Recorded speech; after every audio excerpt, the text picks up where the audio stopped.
अस्सलाम वालेकुम दोस्तों, welcome to the SH letters. दोस्तों, आज हम एक ऐसी शख्सियत से बिछड़ गए हैं जो न सिर्फ पाकिस्तान बल्कि पूरी उम्मत मुस्लिमा के हीरो थे। मैं बात डॉक्टर अब्दुल कदीर खान की कर रहा हूँ। ये आज 10 अक्टूबर 2021 को चल बसे हैं 85 साल की उम्र में। ये बहुत ही इंटेलिजेंट पर्सन थे। आप father of Pakistan atomic weapon भी कराते हैं और न्यूक्लियर फिजिक्स भी। बेसिकली आप मेटलर्जिकल इंजीनियरिंग में माहिर थे, आपने डिग्री ले रखी थी।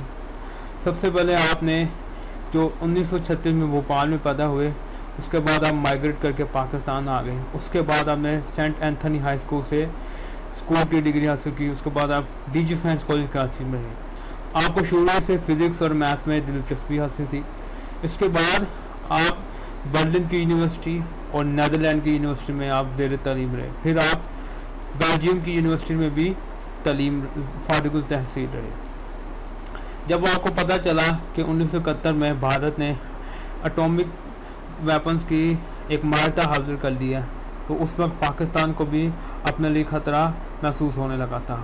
तो उस वक्त के वज़ीर-ए-आज़म जुल्फ़िकार अली भुट्टो ने इस चीज़ को मद्देनज़र रखते हुए एक स्टेटमेंट दी थी कि हम घास खा लेंगे लेकिन एटम बम बना कर रहेंगे।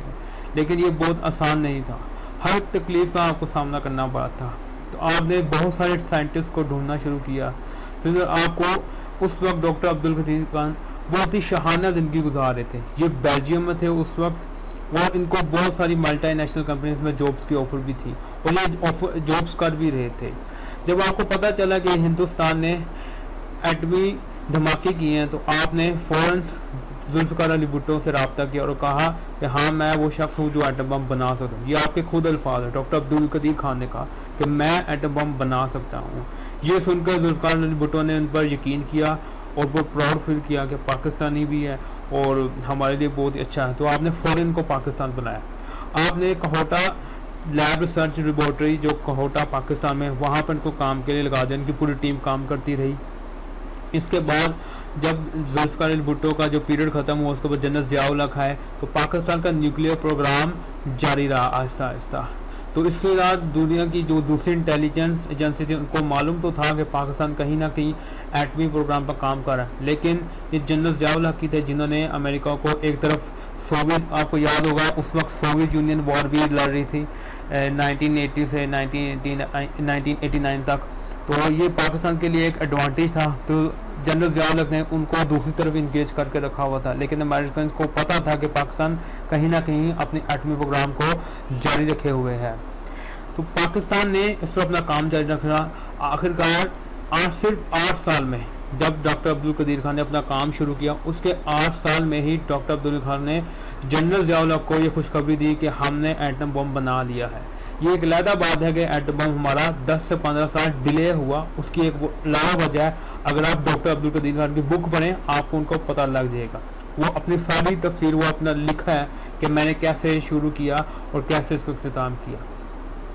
तो वो बताते हैं कि जब मैंने 1984-1985 के लगभग जनरल ज़िया-उल हक़ को बताया कि हमने एटम बम बना लिया, तो जनरल ज़िया-उल हक़ ने कहा कि मुबारक हो। बहुत ही वो खुश थे, उनके आंखों में आंसू आ गए कि आज पाकिस्तान, ना सिर्फ पाकिस्तान बल्कि पूरी उम्मत मुसलमान वाहिद इस्लामिक पाकिस्तान, एक आपको पता होना चाहिए कि पाकिस्तान एक वाहिद इस्लामिक कंट्री जिसके पास एक एटम बम है, एटॉमिक कंट्री है।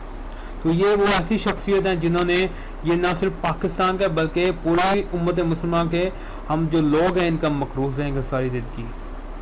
ये बहुत, इसके बाद इनके और भी क्लैशेस चले। जब इन्होंने बना लिया 1998 में, नवाज शरीफ का उस वक्त दौर था 1998 में, तो उस वक्त अमेरिका ने कहा कि हमें ये डॉक्टर अब्दुल कदीर खान हमारे हवाले कर दीजिए। तो पाकिस्तान तो उस वक्त कह नहीं, पाकिस्तान ने कहा नहीं, हम बिल्कुल भी नहीं करें, ये हमारे नेशनल हीरो हैं। लेकिन दूसरी तरफ उस वक्त जनरल मुशर्रफ का एरा चल रहा था, उनका दौर चल रहा था। उन्होंने भी अमेरिकन के साथ गेम खेली। हम कह तो देते हैं कि जनरल मुशर्रफ ने पाकिस्तान के साथ गद्दारी की, लेकिन ऐसा नहीं है। देखिए, आपको याद तो होगा पिछले साल हाल ही में ईरान के जो न्यूक्लियर साइंटिस्ट हैं, जैसे हमारे डॉक्टर अब्दुल कदीर खान है, ईरान भी अपना बना रहा है, लेकिन अमेरिका ने आज तक उसे कामयाब नहीं होने दिया। और उनके जो न्यूक्लियर साइंटिस्ट है, जो उनके फादर ऑफ न्यूक्लियर साइंटिस्ट है जैसे हमारे हैं, उनको मार दिया है पिछले साल, आपको याद होगा। और कैसे मारा है?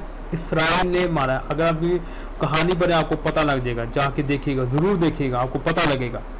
इसलिए ये हमारे लिए फ़ायदेमंद भी था कि इनको हम सख्त सिक्योरिटी में रखें। लेकिन डॉक्टर अब्दुल कदीर खान नाराज़ भी थे, उन्होंने बहुत सारी स्टेटमेंट्स भी दी थी। अब इनमें से मैं आपको सुनाता हूँ। ये इन्होंने सोहेल वराइन साहब के साथ एक इंटरव्यू दिया था, ये सुनिएगा। ऐसा जिंदगी में किसी बात का पछतावा भी है उस कौम के लिए काम करने का? देख, उन्होंने कहा कि मुझे इस कौम के लिए वही काम पछतावा है कि हमने उनको उस तरह नहीं रखा कि जैसे एक लेजेंड्स को रखा जाता है, पर अफसोस आज वो हम में नहीं रहे। लेकिन उन्होंने ये नहीं कहा कि मैं पाकिस्तानी कौम के लिए मैंने बुरा किया। वो बहुत ही खुश हैं, वो दिली खुश हैं कि मैंने पाकिस्तान के लिए बेपनाह काम किया है और मैं जानता हूँ मैंने किस तरह काम किया है। और उन्होंने ये भी कहा मुझे pता है कि पाकिस्तानी अवाम में से कितना प्यार करती है। लेकिन कुछ ऐसे पॉलिटिकल रीजंस थे, मेरे ख्याल में वो उनके लिए भी सही था कि हमने उनको सिक्योरिटी में रखा। जैसा आपने देखा ही होगा पिछले साल ईरान के साइंटिस्ट को कैसे मार दिया।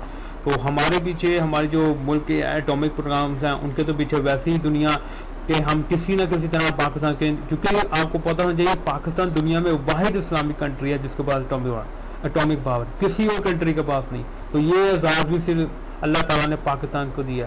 तो ये एजाज़ सदियों बाद ही मिलते हैं, किसी और कंट्री को नहीं मिलते।